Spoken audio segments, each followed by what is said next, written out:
அந்தி வெயில் வந்து மயில் தந்து நான் வாடினேன்.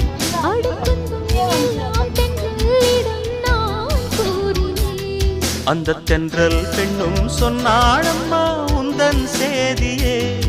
அவள் சொன்ன பின்பு மின்னல் போல வந்தேன் தேடியே.